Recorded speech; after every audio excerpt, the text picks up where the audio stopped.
Did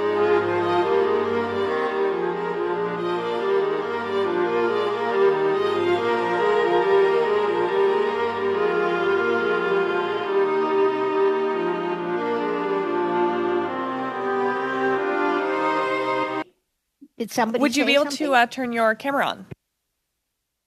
Oh, sorry. Sorry about that.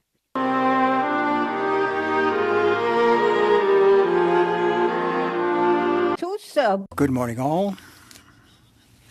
I will now declare the meeting open. Welcome to meeting number 89 of the Standing Committee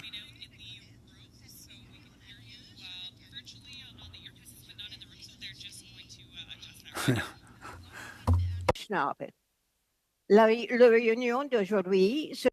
Today's meeting Chambre adopté le jeudi Today's meeting is being held in hybrid format in accordance with the order of the House adopted on Thursday, 23rd June 2022. Thank you. While public health authorities and the Board of Internal Economy no longer require mask wearing, once again, given the pollution index in Ottawa at the moment, and given that COVID is still with us, I would like to ask people to wear their masks to protect themselves and others. I want to take the opportunity to remind all participants of this meeting that a screenshot or taking photos of your screen is not permitted. The proceedings will be online and available on the House of Commons website. Although this room is equipped with a powerful audio system, feedback events can cause problems for the interpreters. These can be extremely harmful to interpreters and cause serious injuries. The most common cause of sound feedback is an earpiece worn too close to a microphone. We therefore ask all participants to exercise a great deal of caution when handling the earpieces, especially when your microphone or your neighbor's microphone is turned back on. In order to prevent incidents and safeguard the hearing health of the interpreters, I invite participants to ensure that they speak into the microphone into which their headset is plugged in, and to avoid manipulating the earbuds by placing them on the table and away from others. And please, as soon as you're no longer speaking, mute yourselves, because that feedback also causes a loud noise in the room. At least for those of us on virtual, we hear that loud noise. And so I'm sure that the interpreters do as well. Now, again, as everyone knows, if for those of you who are virtual, there is a globe at the bottom of your screen that is your interpretation. You can press it and get it in English, French, or whatever language you would prefer. I think it's only English and French, by the way. You can only speak when the chair recognizes you, so please remember that. And again, please mute your microphones when you're not speaking. That's, I think, it. And so we're going to begin the meeting and pursuant to Standing Order 1082 and the motion adopted by the committee on Tuesday, September 20th, 2022. This committee is meeting to continue its study on safe sport in Canada. We have witnesses for 1 hour, at least one witness, an individual, Judge Rosemary Aquilina, Circuit Court Judge, Michigan, USA. Judge Aquilina, you may now proceed with your 5-minute opening statement. I will give you a shout out when you have 30 seconds left, so you can wrap up. If you don't get to finish all the things you want to say, that will come out in the wash when questions are asked by committee members. You can elaborate on what you want to say at that time. Thank you. Judge Aquilina. Thank you, Chair. Sorry, someone's mic is on. Thank you. Is my mic? Judge Aquilina, for 5 minutes, please. Begin. Thank you. During international crisis and natural disasters, Canada supports refugees, has peace and stabilization operations, has disaster assistance and response teams, and Canada acts quickly and appropriately when it receives requests for assistance from countries facing disasters, conflicts, or acute food insecurity. So I have to ask you, why do your Canadian children have to reach across your borders to this judge to ask that child abuse stop in sports. Your Canadian athletes are asking for the 100% they give you. You are their parliament parents, and they're asking you to protect, defend, and provide for them. Their health, safety, and welfare is in grave danger. It is at risk every single day that they are performing with coaches who are untrained, uncaring, and have a winning at all costs attitude. Athletes deserve and demand immediate and meaningful action and accountability. It will only happen with an independent judicial investigation where those athletes who are not tied to any body, but who are those who have come before you and are asking for help with their input. When will Canada hear its children and take this meaningful action to protect them from the pain, suffering, and trauma they suffer in sport? Canada should be celebrating and honoring the excellence of Canadian athletes and their well-being, not profiting from their abuse. Athletes have the absolute right to expect safe, positive, healthy training without physical and emotional abuse, and the current culture allows aggressive coaches who overstep, blur lines, and abuse children. If you want to maintain Canadian sports integrity, you need to protect the sport and the player. Remember, all athletes begin as children. And what's happening now in sport is that they are suffering a lifetime of abuse that has become normalized in sports. And allowing abuse in sports is allowing and condoning child abuse.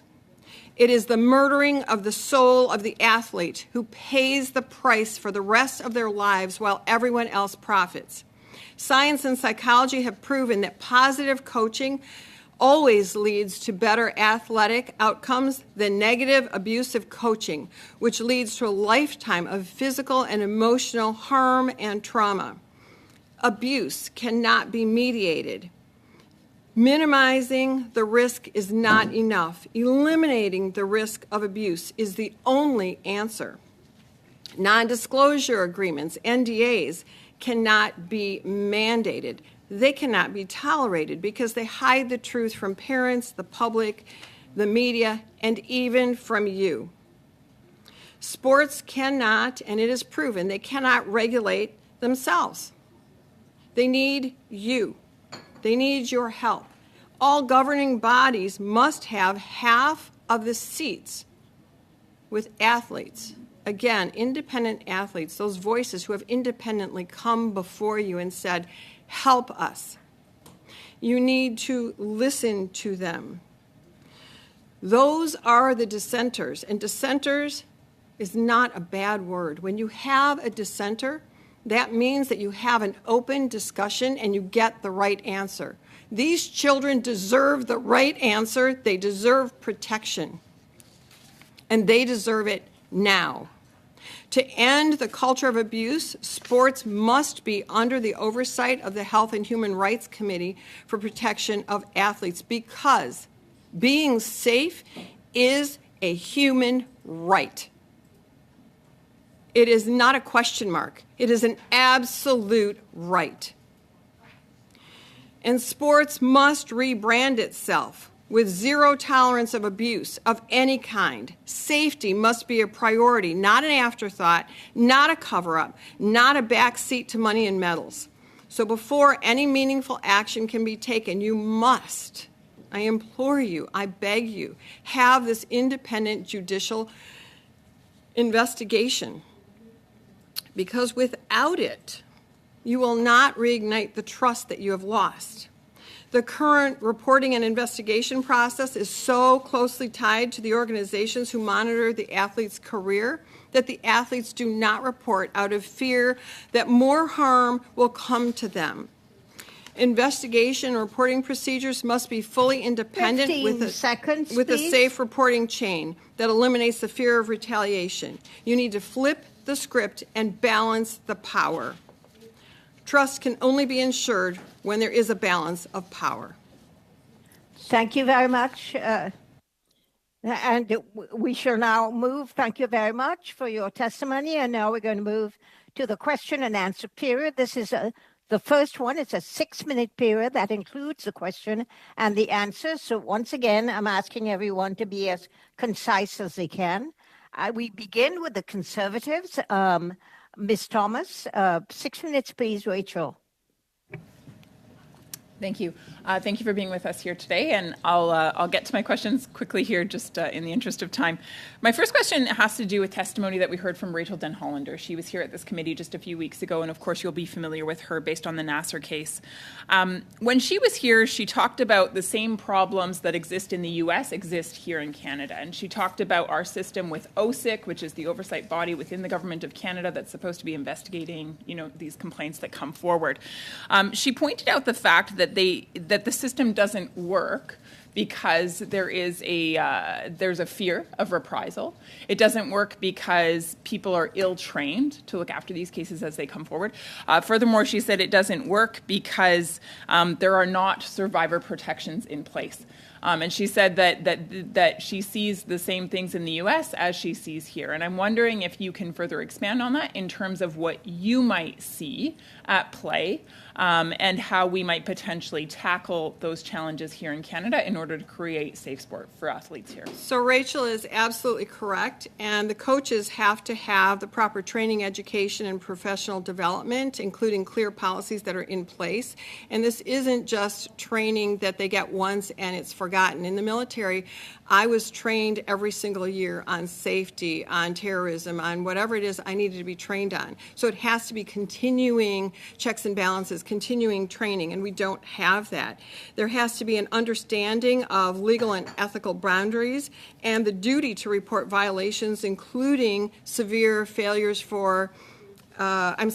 consequences for failures, and that includes criminal punishment if needed. And we have this same problem in the United States where coaches are simply moved. They need to be removed, and then if there is a violation that is found after an investigation, they need to be punished and not put back in sport. There needs to be an absolute ban, because when you keep putting the problem back, the problem gets worse, not better, because they find new ways, new inroads to harm the children that they supposedly are there to help and to coach. So we have exactly the same problem, and we're having the same issues in terms of investigation, training, treatment, and Rachel's absolutely correct, but you have an opportunity here to be a leader in how it's done right. So further to that, I'm just going to jump on what you said with regards to coaches. They shouldn't just be moved, but rather removed. Now, of course, our justice system, as in the U.S., is based on the principle that you are innocent before proven guilty, or until proven guilty, right? So functioning on the premise that an individual is innocent, I guess I have two questions for you that come forward from concerned individuals, and that is, how do you ensure that these coaches really are guilty? And secondly, then, to what extent is their reputation deserving of protection before proving guilty, I guess? And how do you balance that with, of course, the care that is desired for athletes and making sure that their well-being is looked after? Well, hopefully it never gets to that because they've done the right things with the training. You have to have a fair and impartial body who's doing an investigation. You need to not have leaks, but they need to be on the payroll and relieved of duties with the children. And then if it's found to be a false allegation, then they're returned, and if not, they are simply removed. And keep in mind that with sexual assault, with these kinds of assaults that we're seeing, the false reporting is no higher than with any other crime. So you are not talking about a lot of people. You're not talking about athletes saying, I got to get that coach because they didn't let me play. You're talking about children who need to be listened to because why are they saying these things? What is going on there? There needs to be an investigation. And if you have a fair and impartial process, there is no fear of that coach's reputation. It shouldn't be a headline that so-and-so was removed and here's the allegations, because they will never get the reputation back. But we can have an investigation. Police don't open their files and say, oh yeah, someone's been accused and here's the ongoing investigation. They try to keep it closed so they can do a proper investigation, and then it comes to court. So have a system like the judicial system and protect everybody's rights until there is a decision. I guess moving to a slightly different note then, but still related. So we've had multiple sport organizations here in Canada, whether it's Hockey Canada, Gymnastics Canada, et cetera, where significant allegations have come against these organizations. Most recently, with regards to Hockey Canada, there was a decision made by the government to remove funding until there was some cleanup done. That funding was then granted back, in my estimation, without the necessary cleanup or proof thereof. I guess my question to you is, to what extent should the government hold these national sport organizations to account? At the highest level, they should not fund child abuse. If they're not doing exactly what you said, which is removing the funding, then they are supporting child abuse. That cannot be tolerated. It has to be cleaned up, and they should not get the money back until it is cleaned up, including sponsors, whether it's Coca-Cola or Pepsi or Levi's or whoever. There should be no sponsor who is supporting sports where there's child abuse, because that's what they're doing, is they're making money on child abuse. So clean it up, and money is power. Sadly, that's how we 30 see it. seconds. So money is 30 power, clean it up. seconds. The 30 seconds are yours. Do you wish to make a further statement? These children, they all grow up. It doesn't matter. These athletes that are now adults, they were children. They grew up through this process. They've been groomed and gaslighted to shut up and live in fear. And we need to keep them safe, protected, and heard. And Canada truly could be the leader. You have this moment. There is no country doing what you're doing. So hurry up and do it. Hear the children. Do the right thing. Thank you very much. And I now go to the Liberals, Anthony Housefather. Anthony, 6 minutes, please. Thank you so much, Madam Chair, and thank you, Judge, for being here with us today. I very much appreciate it, and I wanted to come back to the Larry Nassar case for a second, because nobody probably can speak to it as well as you can. In the end, we all talk about Larry Nassar, and even the appeals court in Michigan talked about the inflammatory rhetoric that you used in your judgment. But Larry Nassar wasn't the only person involved or to blame in this entire thing. There were coaches, including the Karolis, who were running the National Training Center. There was U.S. Gymnastics. Could you sort of talk to the level of culpability of everyone in the process that you found when you did the trial of Mr. Nassar? Yes, if you go back and watch, I have not done it, but if you go back and watch, and I remember very well as the sister survivors and others testified in front of me, I heard 169 people testify, 156 were sister survivors. I kept saying, and there's another crime, and there's another crime. People were not charged. Their crimes were not charged fully. Bystanders and enablers who were complicit were not charged, which sends a message that the only culpable person was Nassar. There were a whole lot of people, hundreds of people, who really should have been investigated, and they were not. And the harsh words I said to Nassar, he behaved horribly in my court. You may not have seen it, but he behaved horribly. And those sister survivors had the strength to tell their story, and their story is one that never should have been told in front of me. 30 years ago, if one person would have listened and done the right things, hundreds of girls would have been spared. That's the opportunity you have now. You have heard from these children who are now adults. Some are still children. Do the right thing now. That was what was missing in the Nassar case. The right things were not done 30 years ago. And then even when the testimony came in front of me, the FBI failed. The investigation with the Karolis failed. There were so many investigative pieces who failed. Our own Meridian Township failed listening to a survivor and then paid for them to come and testify in front of me because of that failed investigation. There were so many failures, and that's what really came in front of me. It wasn't just Nassar, but a whole broken legal system, a whole broken sports system, and the fact that nobody listens to children. Why would children bring up this kind of abuse? There has to be something. Why would they know about this? And those are the biggest failures. And bystanders and enablers need to be investigated, and there has to be some accountability, because if they're complicit with the perpetrators act, then they are equally punishable. They are co-conspirators. Now, in the Nassar case, there's a lot of documents and other things that were either hidden or destroyed, have not come forward, so we may never know. And I wish they would release the documents that they have so we would know, and it would be an education tool for all of us. But that's, again, why when we have these investigations, when something happens, there has to be a full and complete investigation. So we use these as teachable moments, and we can continue to safeguard our children for future generations. Thank you. And that's why I wanted to raise that, because I think that part of the passion that you're demonstrating for a national inquiry in Canada is because the United States never did a national inquiry. And what I saw in the Nassar case was that as a result of not having done something like that, you had all of these people who were equally culpable or partially culpable. I mean, I guess you can't say equally, but I mean, they were complicit in the culpability and knowledge, and they did nothing, and yet they seem to have been ignored, and everybody else seems to. And so let me ask another question, Judge, if that's okay. I know that Congress in 2017, following the Nassar case, adopted the Protecting Young Victims from Sexual Abuse and Safe Sport Authorization Act in 2017. Can you talk to us about that act and how that's changed sports in the United States?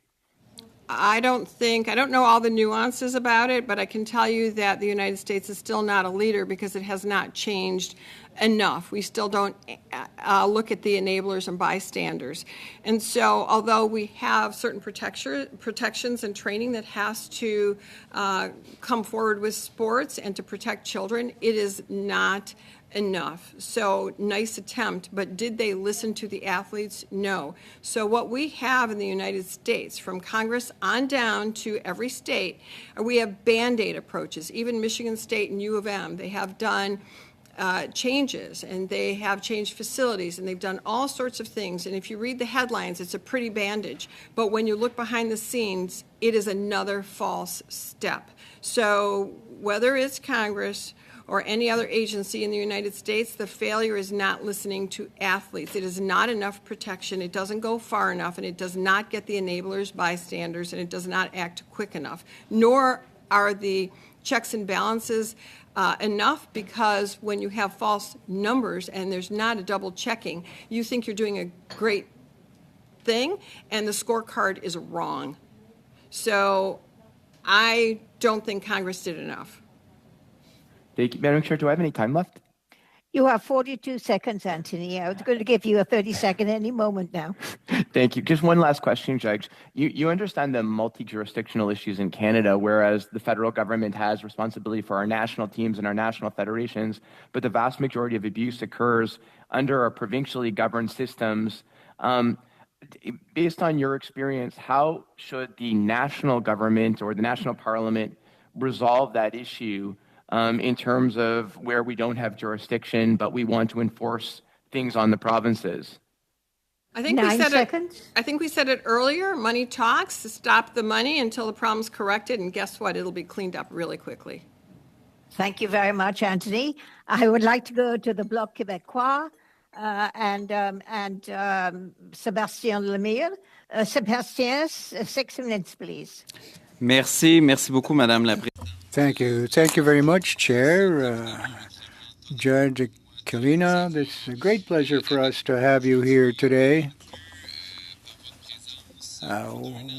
We can confirm that you have a lot of experience, and appearing these ideas before a committee is very difficult. It's been the object of many motions in our House. On the 22nd of June, a year almost to the day, I proposed a motion to conduct a public inquiry on the various abuses that were occurring in Hockey Canada. Since then, of course, the stakes have changed. We've done quite a bit of work, and all the political parties agreed to try to cast some light on this situation. Then it was put before the Status of Women Committee, and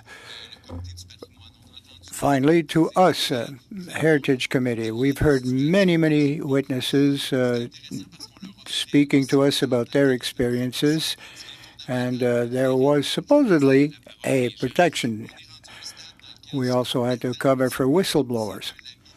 Now, the Minister of Sports must make an announcement of a public inquiry so that we can put light on this whole situation. We need this in order to see what Canada's leadership is in sports. And it's important for the United States as well, because a lot of countries are watching what we're doing. We need to arrive at a fundamental paradigm change in sports in Canada, not only hockey. Need to be protected. There needs to be a fundamental change in all sports, but again, it begins at the top. It begins with listening to the athletes. If we don't listen to the athletes, if we don't bring in those whistleblowers and say, what prompted you? What were the roadblocks? How can we help you? Then we have not done enough. And without that, it's like going to the emergency room and having a patient with a ruptured appendix. You remove the appendix, but you leave the poison, the patient will die.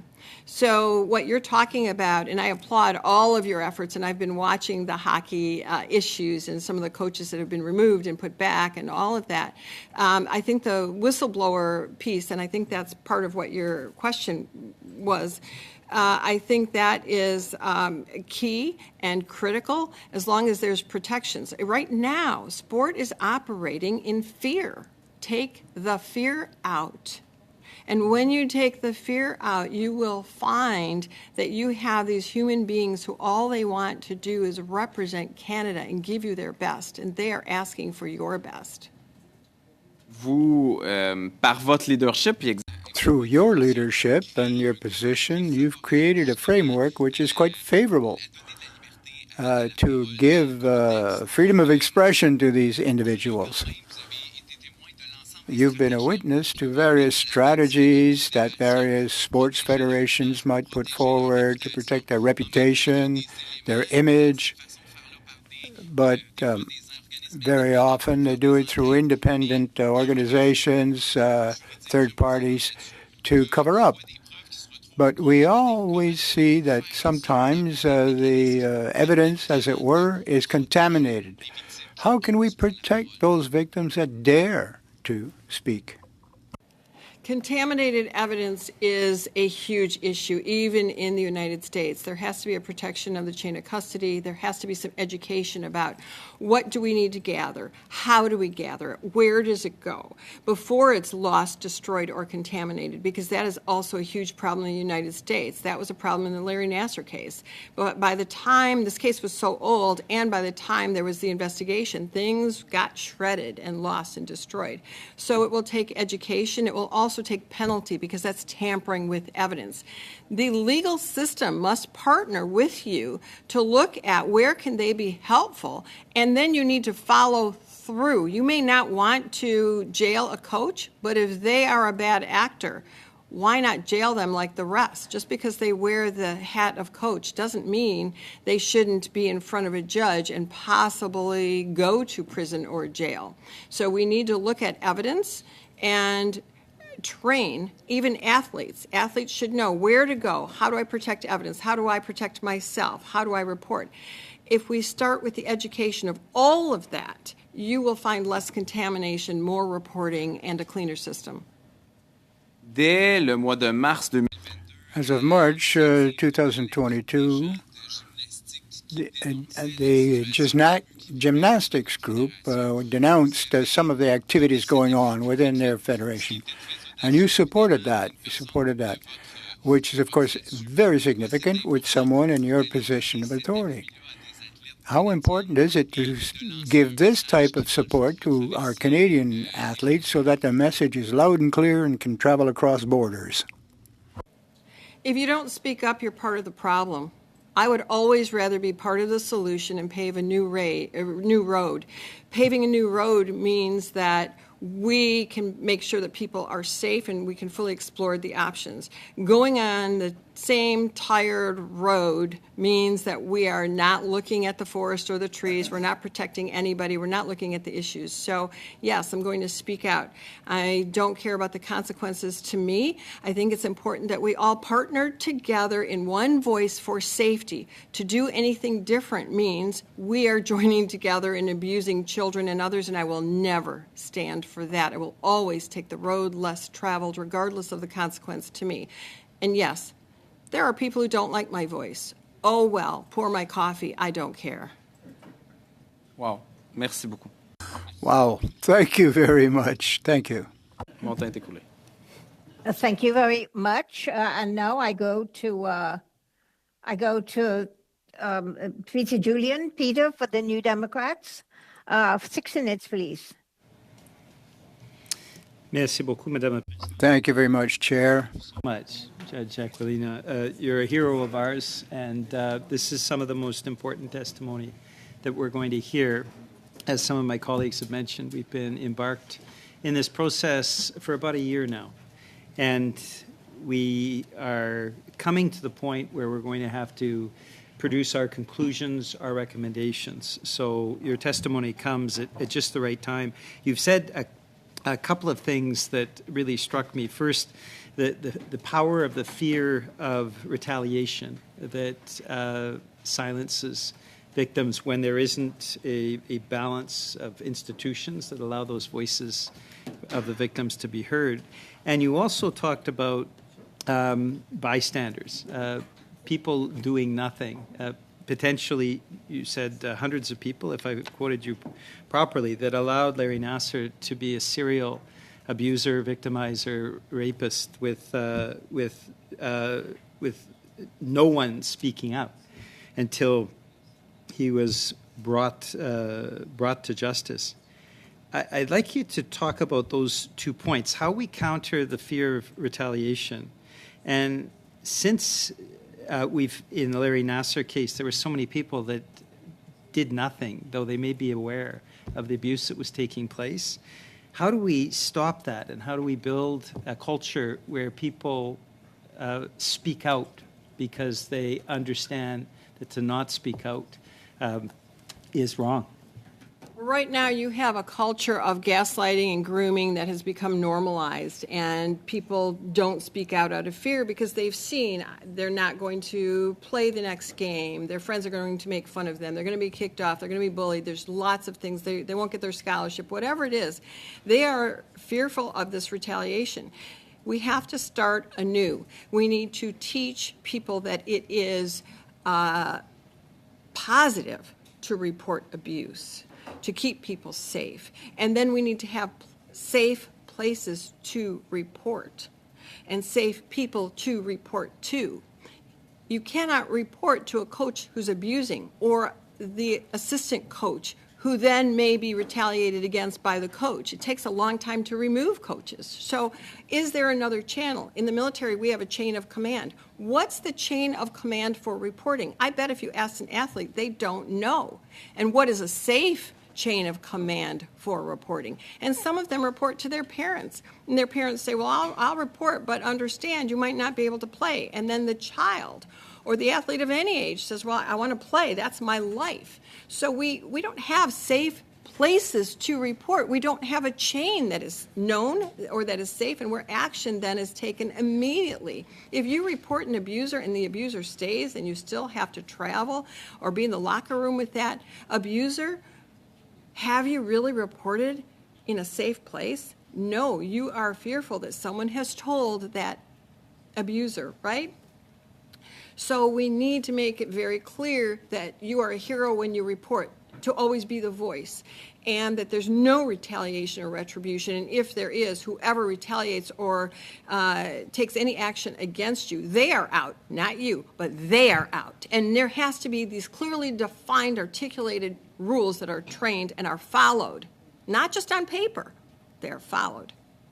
Now, you have been working with members of Congress to try to develop a safe sports system in the United States. You've been working, I believe, with a number of members of Congress that have been looking to the U.S. Olympic Committee and making changes. Can you maybe talk about some of the successes or some of the disappointments that you've seen in that process as you've been talking with members of Congress, because obviously those members are struggling with what we're struggling with as members of Parliament, how to make recommendations that change the system. I've spoken nationally and locally in Michigan and in other states, and there are some common problems. I mean, first you have to acknowledge that there is a problem, and there are a lot of people who don't want to acknowledge that there's a problem because then that's a loss of money. And one of the successes that we've had is that they were able to put 50% of athletes on a governing body. Now we have to be able to see in the long term how that works, but it was not done before. And Nancy Hogshead-Makar, who was a swimming Olympic gold medalist several times over, she was really spearheading that, and that was very successful. There's statute of limitations that has changed, so the reporting has been extended, and it varies throughout the states, but that has really also helped bring some of this to the forefront. And that remains in discussion throughout the United States. Some states have eliminated the statute of limitations, and some have just completely, and some have just elongated it. But that has really helped to bring some of these old issues to the forefront, so now they can be investigated, and you can do what you're doing here, which is to look at how did we get here.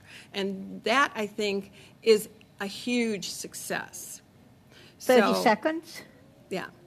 And in the United States, there hasn't been that type of public inquiry. There have been other types of investigations into abuses in sports and making sports safe. Is it fair to say that we can learn from each other, on both sides of the border, so that hopefully right across North America we can make sports safer for everyone? I think not only do we learn from each other, but we should partner together. We're at the Olympics together. We should partner together for safety. And if America sees something Canada's doing that's right or wrong, we should talk about it. And the same thing, if Canada sees something America's doing is right or wrong, we should talk about it. We should get at these core problems so that together we solve the problem, because we are all partnered together. We're all human beings. We all suffer the same. Let's protect children across every border. Thank you. Peter, that time is up. I think, as you well know, we have bells at 30-minute bells, so we have to have our in-camera meeting soon. But I think we have time for one round to go still, and that could be, I'm cutting the round down to 4 minutes and 2 minutes. So we begin with Kevin Waugh for the Conservatives. For 4 minutes, please, Kevin. Sorry, just a point of order here, Madam Chair. Yes. Sorry, we don't have bells here, and I don't see an email coming into that effect. My understanding is that we have a vote scheduled for about 1 o'clock. There's been some conversation in the room, and we're curious if we might agree to do an entire round. Since we got started 10 minutes late, perhaps we could go 10 minutes past 12 in order to complete the next round. Would that be possible? If that is the wish of the committee, would anyone disagree with that, or everyone's in agreement? It's an excellent suggestion, Madam Chair, because the vote will not be until slightly before 1 o'clock or just after.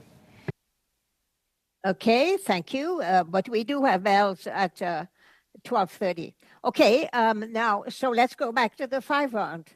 So we start with 5 minutes for Kevin Waugh. Kevin? 5 minutes, please. Thanks, Madam Chair. Welcome, Judge Aquilina. We started this because 5 years ago today, 5 years ago today in London, Ontario, in 2018, Hockey Canada sexual assault allegations at a function that they held in June. 5 years ago. Let that sink in.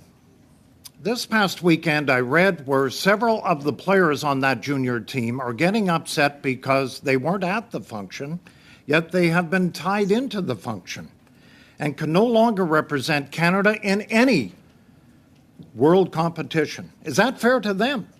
And so 5 years and ticking, we still have not heard from the London, Ontario Police Force. So there's the issue we have in this country. Everybody is waiting for the investigation. Nobody knows when And you quoted the police investigation. You should close it and bring it out. They could take 5 more years to bring it out. I don't know. Nobody knows. What should we do with this? Because that's where this safe sport started. When this incident was reported a year and a half after it happened by someone on TSN looking at the court dockets. And, oh, look what I see. Impose timeframes. You have to impose timeframes. If you have an investigation for 10 years, is there any evidence? After 10 years, if you don't have any evidence, what's going on? You have to have some kind of evidence, and then when there's a case against people, take those people out so the rest can move forward. It shouldn't affect the whole hockey, generations of hockey, but there has to be an analysis that goes forward. You can't just say, oh, I'm going to continue this investigation for years and years and years, and then stall hockey and stall its players and stall generations. That's unconscionable. It's also very unsportsmanlike. There's a clock in every game, isn't there? Where is the time out for law enforcement? Either they have a case or they don't. I dismiss cases in front of me all the time. So if they have a case, they can build it against those few, and then the rest should go forward. But they should clean it up, and there have to be clear policies, reporting procedures, time limits, and there has to be an understanding of ethical and legal boundaries and timeframes. We have an organization called Sports Canada. All it does is hand out money, and it never disciplines anybody until all of a sudden the shit hits the fan, if you don't mind me saying. And now Hockey Canada gets all their funding back. We still don't know what happened 5 years ago today, what happened. They get their money. Federal government says, we recommend Hockey Canada gets their money.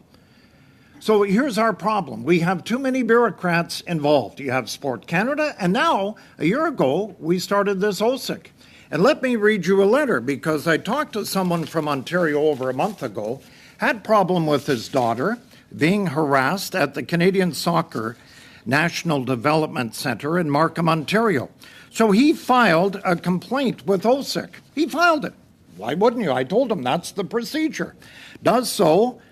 He didn't get he was told he was going to get a response in 7 days. 10 days later, he followed up. 3 weeks later, still no response. A month later, still no response. You see the problem we're having? Bureaucracy, Sport Canada, and now OSIC a year later. They tell them, we're going to look into this. Month later, crickets. Again, money talks. When in the United States, if I make a Freedom of Information Act complaint or request, there's so many days they have to respond. They can ask for an extension. If they don't comply, there's money attached. If they don't comply again, they can come to court.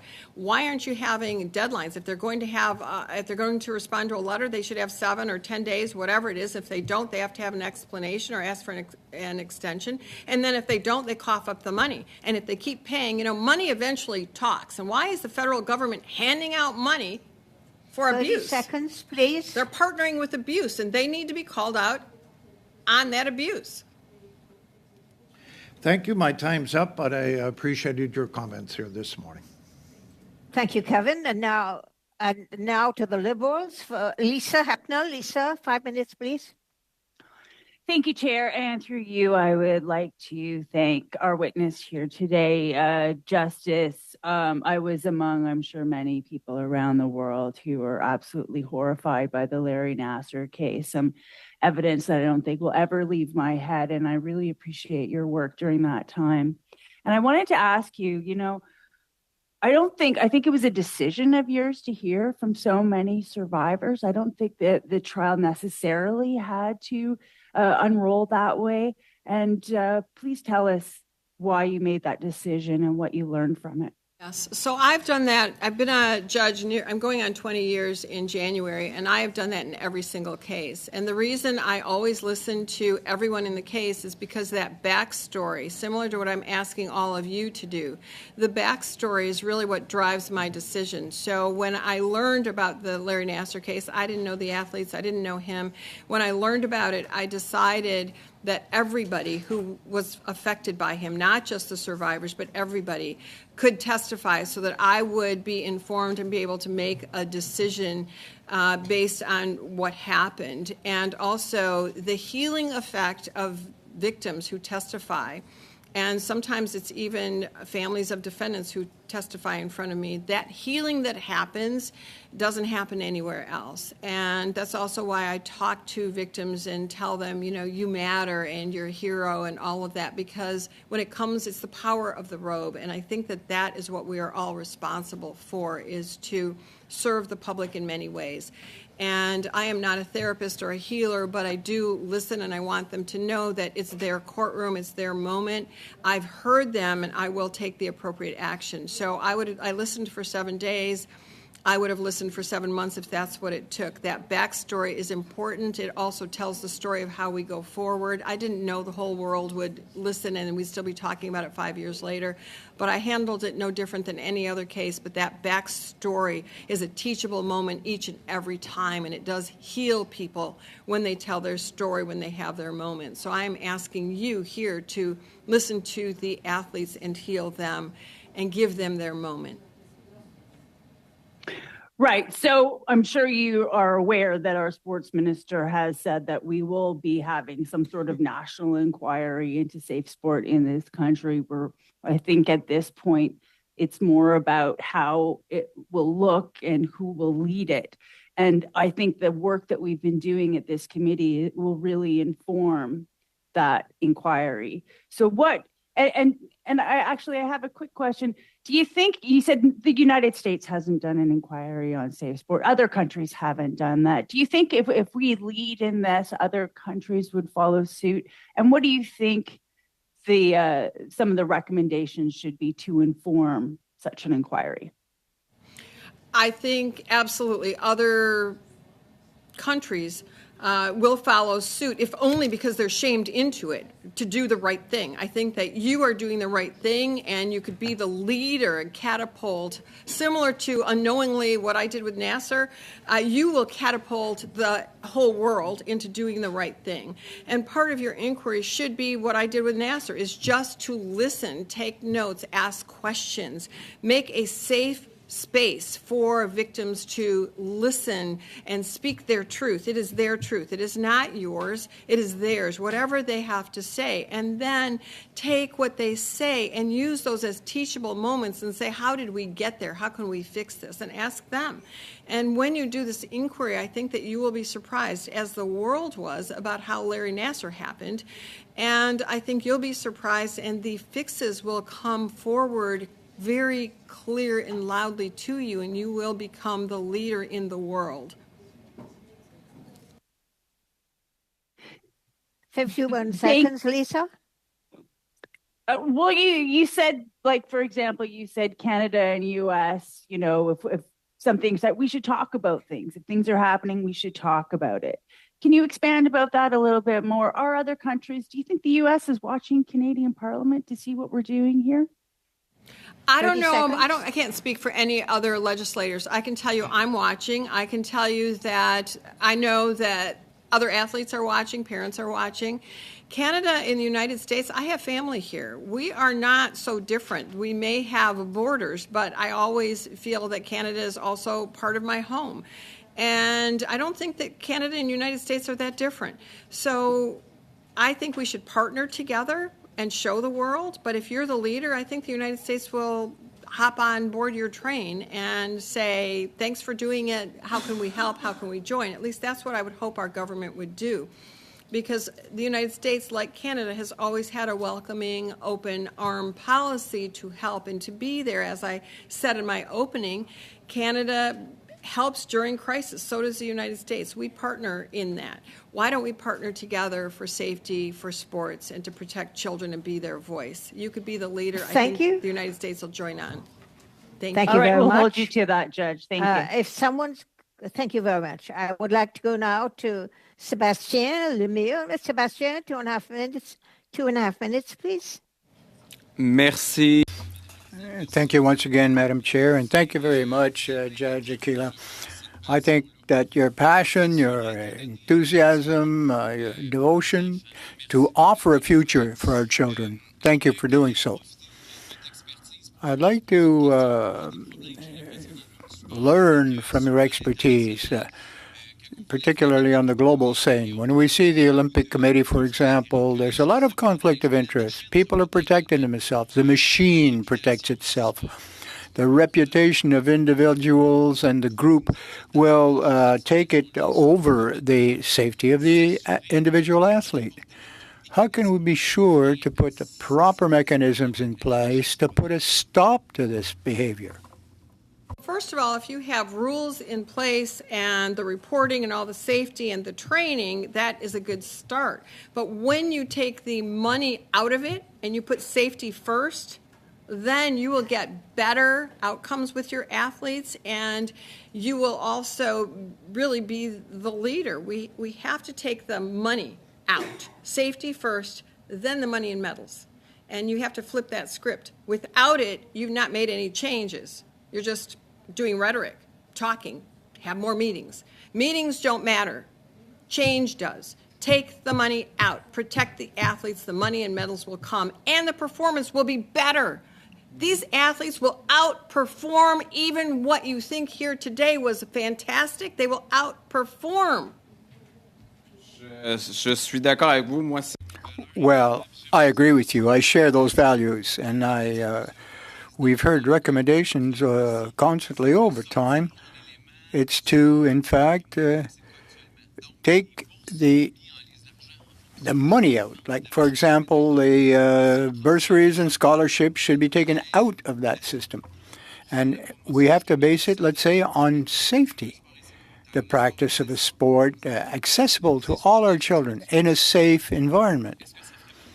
Wouldn't that be part of the solution as well? It's safe. The money and medals will come. There's just no question. The parents will bring their athletes. The athletes will want to perform. They'll be safe. They'll be free to be who they are. Science has proven that when there is safety, when there is positive coaching, you're going to have super athletes. What's going on now? They'll perform because there's a little bit of money, a little bit of fame, and they all want those little moments. But you're going to have a lot of moments, a lot of performance, and the best that you can be. So flip the script, safety first, and the rest is going to come. merci. Thank you. And now I go to Peter Julian. Peter, 2.5 minutes, please. Thanks, Madam Chair. So you spoke about the fear of retaliation, and you'd also mentioned in your testimony, your introduction, the use of non-disclosure agreements. And in a sense, those are two sides of the same coin. The fear of retaliation leads people potentially not to speak out for the reasons you very eloquently said, that sometimes it means the kids are punished. Often it means the kids are punished. The athletes are punished rather than the perpetrators. In Canada, we have seen a number of cases where national sports organizations have used non-disclosure agreements to muzzle the victims after the fact. So there's fear of retaliation before they speak out. They raise concerns, and then they're muzzled permanently by a legal framework that does not allow them to speak their truth. To what extent in the United States have you seen that? And are practices starting to change where there's an understanding that non-disclosure agreements are muzzling victims rather than helping them? Yes, that practice is starting to change. People are speaking out. We're not going to sign an NDA. The problem isn't just silencing the victim. That is a huge problem. The problem is protecting the abuser. Because when you have an NDA, all you're doing is saying, oh, yes, you were abused, but now we're going to keep that coach, we're going to keep that doctor, we're going to keep that person in place because no one's going to know about it. So all the NDAs do, and that's the conversation in the United States, is protect the abuser. So NDAs have got to go away. We need to protect whistleblowers. We need to protect those people who report and stop the fear and start putting the fear in the abusers. Let them get help. Let them walk out into a different career. Let them do something else. Let's punish them. But let's stop the fear in the athletes. They are your assets. Why are they in fear? Thank you. You spoke eloquently about the balance of power. I've only got a few seconds left. So are there 30 any other seconds. recommendations that you can give to us that will help in Canada establish that balance of power so that athletes and the public are protected from abusers and perpetrators? It's been a system that has worked for the abusers up until now. We need a system that works to prevent victims. Well, there should be no ban on parents being there. The parents actually have the constitutionally protected right over the child, not the coach. And when parents are banned, then the child loses their voice. So now it's the coach's voice. That is an imbalance of power right there, and that should never legally happen ever. Why is a parent banned? Why am I banned from my child over the name of sports? And you should have a therapist that's there, like a camp counselor or a school counselor who's there that a child can feel safe going to and is not questioned, why did you go see the counselor, but to just do the daily mental health checks. We have children and adults who are suicidal, who are cutting, addicted. There's all sorts of things due to this trauma. So what we need to do is that early intervention to make sure that they're safe, that that we can rebalance the power, and that there's no fear, but rather there's safety. The fear is in the Thank you. in the coach. Thank you. I will now go to the Conservatives. Mr. Shields, 5 minutes, please. Thank you, Madam Chair, and I'll be splitting my time with Mr. Martel. Thank you for being here today. Appreciate you talked about the NDAs. Have there been success anywhere in the U.S. of eliminating those? Are you familiar with them being eliminated at all? No, because in the United States, people are free to contract. So with the freedom to contract, people are free to enter into an NDA. But there is a lot more conversation saying you don't have to do that. You don't have to settle with this. Make it part of the deal that there will not be an NDA signed, or there's no deal, and you will go to court, and you will go to the media, and you will be public.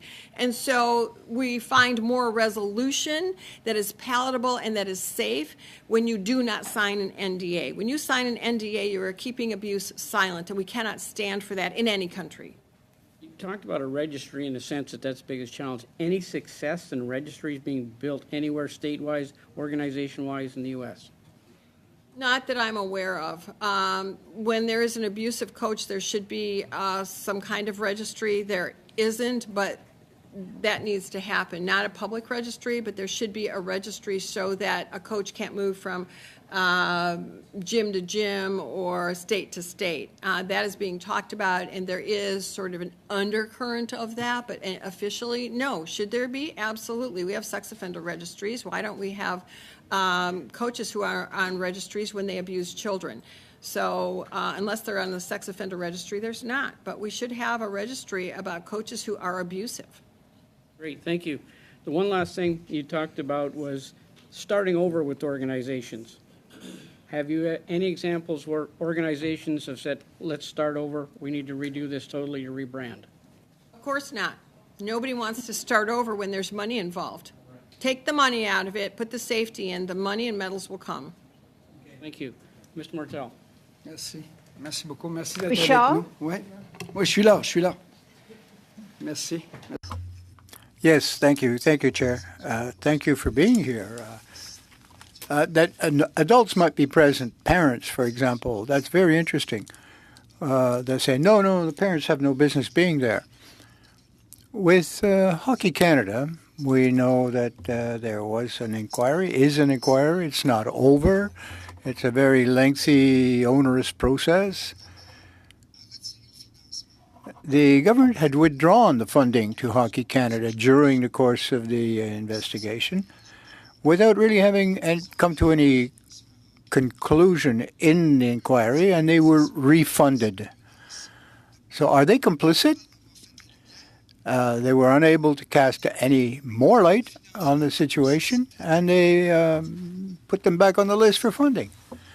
We know that most of their money comes from major sponsors, and I don't understand it quite at all, really. Why refund them?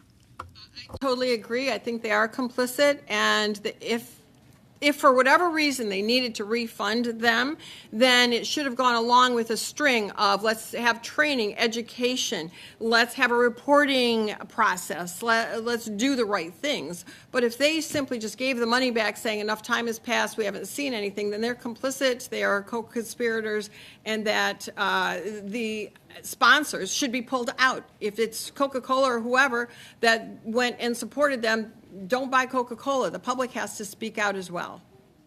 L'argent amène. Thank you. So, money is what rules in sports because it's big sums of money here.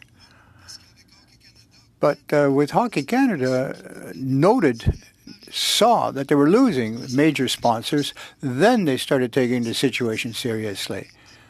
So those sponsors have a direct impact on the situation. Should they be in that circle, if you will, sanctions, punishment? They're associated to the abuse. To the abuse. I don't know how you would make them responsible, except that the media is the watchdog. The media should be saying, these are the sponsors. Don't support them until this gets cleaned up. And in that way, that is a big enough sanction. When people stop buying because they say, I'm going to buy the other brand because this brand abuses our children, our athletes, our country, they will take notice. Money does talk, sadly. Very interesting. Last question, if I may.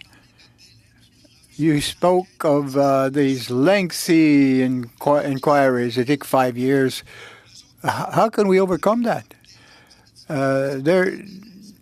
We have to put a timeline on it. Put it on the clock. Where's the money? Get more investigators. If you need more investigators, if you got 5, you need 10, get 20, whatever it is. If it boils down to money, fund the investigation, do it properly, get it done. Have a timeline. Because what's the excuse? Is there only 2 investigators? Is that why it takes 5 years? Let's get more investigators. Let's get the job done. Thank you very much. And now I go to the Liberals for the final question. Chris Biddle. Chris, 5 minutes, please.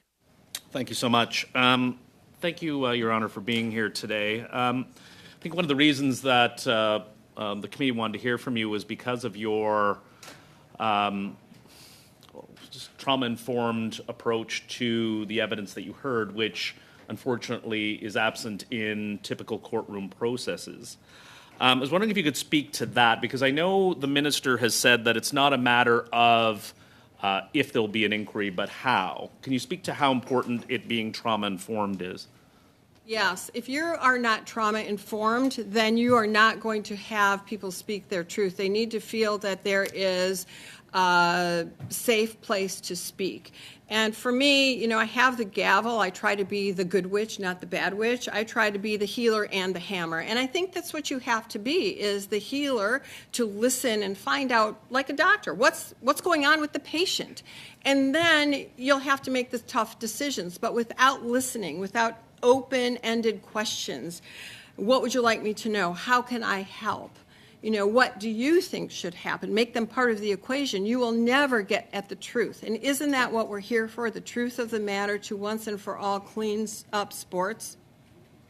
Absolutely. I think we're all in agreement on that. So you'd agree with me, though, that this is going to take a very specific individual to do this, to lead this inquiry, and it shouldn't just be a matter of taking existing judicial inquiry rules and just putting this on safety and sport because it's a different process. Right. I can tell you that with my approach, even attorneys will say, may I approach the bench? And they'll say, Your Honor, how did you get this information out of my client when I've met with them a half a dozen times and I never learned that? And I say it's open-ended questions. You have to listen. You have to believe. You have to tell them that you are willing, no matter what they say, to hear it, to hear their truth. It's not your story. And I create that, and over 20 years, I can tell you I have heard things that astonish people that I got that information. And I hope that that's what you do. I did that in my practice. I did it in my 20 years in the military. I've done it on the bench. And these open-ended questions, listening, really eye-to-eye contact, paying attention, giving them uplifting. Thank you for being here. Your story is so important. You matter. I want you to know that you coming forward. I know it's difficult, but you are the superhero. You speak for so many who cannot have a voice, who do not have a voice. Thank you for being their voice. They come to me, they write me letters across the world saying, I heard what you said. I'm not committing suicide today. I heard what they said. They spoke my words. I'm going to get help. That's what you need in sport. Listen, be the voice, be the healer and the hammer. I'd like to go back to some earlier comments just to clarify it, because on one hand, you were discussing statute of limitations in terms of victims and survivors being able to come back and tell their story. But at the same time, and not through you, but from perhaps some of the questions, a veiled criticism of the London Police Service for their investigation into the Hockey Canada incident. And I guess just to clarify, I think the reopened investigation has been going on for less than a year. Given the difficulty of especially cases involving sexual assault, should there be a time limit on police investigations? And doesn't that fit into there should be a statute of limitations, which doesn't exist on cases of, we would call them indictable offenses, but you'd call them felonies in Canada? Well, you're talking about two different things. The statute of limitations is for a victim who's traumatized, who may not even remember they were assaulted because the body does not let them. The body says, I'm going to save my life first, and they may not remember or be able to come forward with their trauma. When we're talking about an investigation, there has to be some finality or some closure. There has to be something so that if they're stopping a hockey team from performing or they're investigating a person, that they're not stopping their life completely. They're really apples and oranges. So they can, if the time limit is, for example, 5 years, why not put more officers on it? Why not put a bigger investigative team? If they find nothing, maybe there's nothing to find, they can close it, and if there's more evidence, they reopen it. But why are you pulling funding, stopping hockey, doing all these things to the whole team? If there's a bad egg who's being investigated, pull them out, pay them, do what they need, what needs to be done there, and continue the team with a different coach. There's lots of options. I don't know why those options have not been explored. Why would you do that to a whole team who's not been involved in this? So, I think that the options there have not been fully explored as to how they can go forward with an investigation in a timely manner and still have the sport continue. Okay. Thank you so much. Thank you very much. I think we've come to the end of this session, and I want to thank Judge Aquilina for her testimony and her very inspiring words. And I would like to now suspend the meeting so that we can come and go in camera, and we can also therefore speak to the analysts about drafting instructions for the report. Thank you again, and thanks to Judge Aquilina. Suspend.